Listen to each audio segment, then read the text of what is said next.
ओम नमः शिवाय। जय श्री राम, हर हर महादेव। सवारी वाले व्यक्ति को किन किन नियमों का पालन करना चाहिए, कौन से परहेज करने चाहिए, आज की वीडियो में पूरी जानकारी बता रहा हूँ बेटा। वीडियो को ध्यान से सुनना, लास्ट तक सुनना, ताकि एक एक चीज़ आपको बारीकी से समझ में आए। जब आपके ऊपर सवारी नहीं आती है तब के नियम अलग होते हैं, और जब आपके ऊपर किसी देवी या किसी देवता की सवारी आ जाती है तब आपके नियम बदल जाते हैं और थोड़े ऐड हो जाते हैं। उस टाइम पर आपको बहुत सोच समझकर अपनी पूजा करनी होती है, नियम करने होते हैं, वरना वो शक्ति जो है वो रुष्ट भी हो जाती है और वो शक्ति नाराज होकर वापस भी चली जाती है। इसलिए काफ़ी लोग ये कहते हैं कि गुरुजी पहले तो सवारी आती थी पर अब नहीं आ रही है, पहले तो काम होते थे पर अब नहीं हो रहे हैं, पहले तो दर्शन होते थे पर अब नहीं हो रहे। तो अगर आपके साथ ऐसा होता है या आप गद्दी लगाना चाहते हैं, दरबार लगाना चाहते हैं, सवारी प्राप्त करना चाहते हैं, तो ये वीडियो आपके लिए है। इस वीडियो को लास्ट तक सुनोगे तभी समझ में आएगा बेटा। बीच में छोड़ोगे तो आधा अधूरा ज्ञान जो है वो कभी आपका काम नहीं आएगा। तो सवारे वाले व्यक्ति जो होते हैं, कौन से नियम और कौन से परहेज उनको करने चाहिए, वीडियो को ध्यान से सुनो लास्ट तक, एक एक चीज़ बारीकी से बता रहा हूँ। देखिए, जब आपके ऊपर सवारी नहीं आती है तब आप क्या खा रहे हैं, पूजा कैसे कर रहे हैं, कैसे नहीं कर रहे हैं, ये मायने नहीं रखता। पर आपकी भाव को देखकर, आपकी पूजा का कोई ऐसा समय जिस समय से वो शक्ति प्रसन्न हो गई हो, या आपका दिया गया कोई ऐसा भोग जिससे वो शक्ति प्रसन्न हो गई हो, या किसी दरबार आप गए उनके और वहाँ से वो शक्ति आपके साथ आ गई हो और आपके घर पे वो सवारी रूप में आना शुरू हो गई हो, जब आपके ऊपर वो शक्ति सवारी रूप में आना शुरू कर देती है तब आपकी पूजा ऐसे नहीं होती कि कभी कर ली कभी नहीं करी, भोग कभी दे दिया कभी नहीं दिया, या उनका भाव कभी आया कभी नहीं आया, या समय है या नहीं है। तब आपको कुछ ऐसे नियमों का पालन करना होता है, क्योंकि वो शक्ति प्रसन्न होकर आपके पास आई है।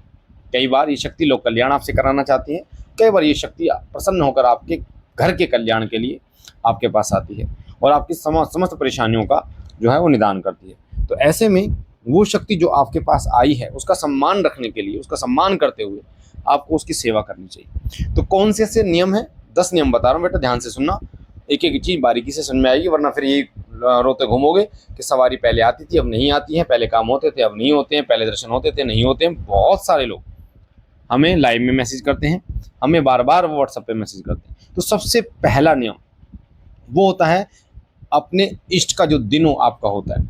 मैं आपको एग्जांपल लेके चलता हूँ।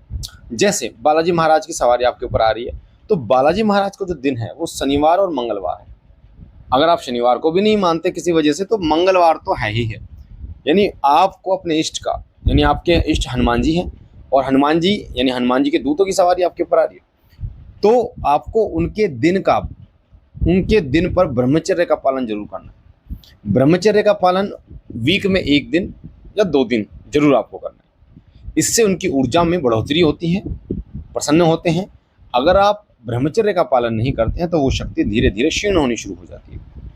इसलिए आपके इष्ट का जो दिन है, हो सकता है जो बच्चे इस वीडियो को सुन रहे हैं उनके इष्ट बाबा भोलेनाथ हो, माँ काली हो, भैरव बाबा हो, या अन्य कोई देवता, तो आप उनके दिन का चयन करें और उस दिन ब्रह्मचर्य का पालन जरूर करें। दूसरा नियम होता है, वो होता है मानसिक ब्रह्मचर्य का पालन करना। देखो, मानसिक ब्रह्मचर्य में कोई दिन नहीं आता।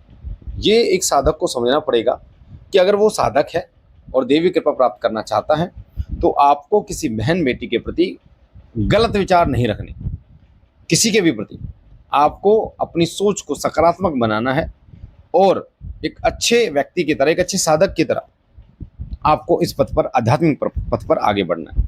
तो ये रहा दूसरा जो मैंने आपको होता है। तीसरा जो नियम आपको करना होता है वो है वीकली भोग। यानी वीकली भोग क्या होता है? हो सकता है आप पहले देते थे, नहीं देते थे, मन मर्जी आप दे देते थे, पर अब नहीं चलेगा। वीकली भोग होता है बेटा, हफ्ते का एक दिन आप चुनिए। हो सकता है वो आपके इष्ट का वार हो, या हो सकता है आपका वो वार हो जिस वार आपका समय मिलता हो। जैसे संडे के दिन समय आपको मिलता है, अदर दिन आपको नहीं मिलता, तो आप वीक में एक दिन ऐसा चुनिए जब या सुबह दें या शाम दें, दे सकते हैं, सुबह भी दे सकते हैं, शाम को भी दे सकते हैं। आप सुबह या शाम अपने इष्ट को भोग दें। अब इसमें प्रश्न ये भी आता है कि गुरुजी भोग देना है तो क्या देना है ना, बहुत सारे बच्चों के दिमाग में चल रहा होगा। तो सबसे पहले मैंने, वैसे भोग की प्रक्रिया मैंने बता रखी है, पहले किसका भोग जाता है, पर 2 लौंग 2 इलायची और 1 बतासे का भोग अपने इष्ट को जरूर दें। पंचमेवा का भोग अपने इष्ट को जरूर दें। वीक में एक दिन गांठ मार लीजिए इस बात को कि आपको ये भोग देना है अग्यारी पे। ठीक है बेटा, तो ये तीसरा नियम मैंने आपको बताया। चौथा नियम होता है कि जो आपके इष्ट हैं उनके सिद्धपीठ दरबार महीने में कम से कम एक बार जरूर दें। हफ्ते में जा सकते हैं तो बहुत अच्छी बात है, वरना महीने का ये सोच लीजिए कि आपको उनके दरबार जाना ही है। अब मैं ये क्यों कह रहा हूँ कि सवारी वाली व्यक्ति को दरबार जाना जरूरी है।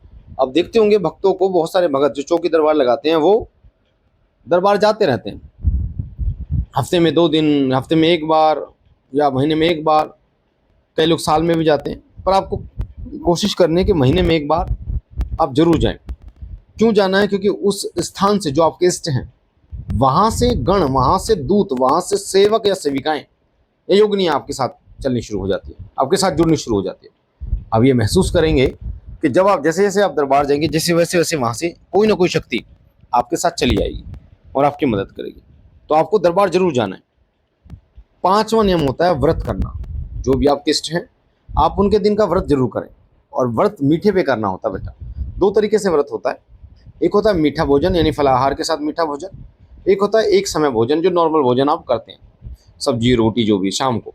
तो आप अगर मीठा भोजन पे व्रत करते हैं, चाहे सोमवार का करें, चाहे मंगलवार का, बुधवार का, किसी भी दिन करें या शनिवार का, तो आप शाम को मीठे चावल घी बूरा के साथ खीर या रोट या दही मीठी के साथ पराठा, इस प्रकार से बिना नमक का ये खाएं।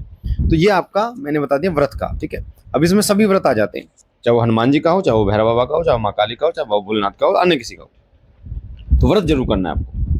छठा होता है नियम, वो है हवन। हवन प्रचंड ऊर्जा आपको प्रदान करता है। जितना आपने एक महीने में जप किया, हवन एक वीक में वो आपको फल दे देता है। एक महीने में का किया गया जप और बराबर होता है एक हफ्ते में किया गया हवन। तो हवन जरूर करना। हवन की पूरी प्रक्रिया हमने सिद्धपीठ शक्ति धाम में आप बता रखे हैं, शिव कृपा चैनल पे आपको बता रखा है, शिव साधना केंद्र चैनल पे बता रखा है, और शिव कृपा परिवार, तीनों चैनलों पे आपको बता रखा है कि कैसे आपको हवन करना है, भोग कैसे देना है, आहुति कैसे देनी है, महाभोग कैसे देना है, सब चीज़ें, किस किस की आहुति देनी है, सब चीज़ें आपको बहुत डिटेल में मैंने बता रखी बेटा। तो हवन जरूर से जरूर करना है। 7वां नियम होता है जप। देखो जप बहुत इंपॉर्टेंट होता है बेटा। एक साधक के जीवन में एक साधक जप करता रहता है। 2 तरीके से आपको जप कर रहा है।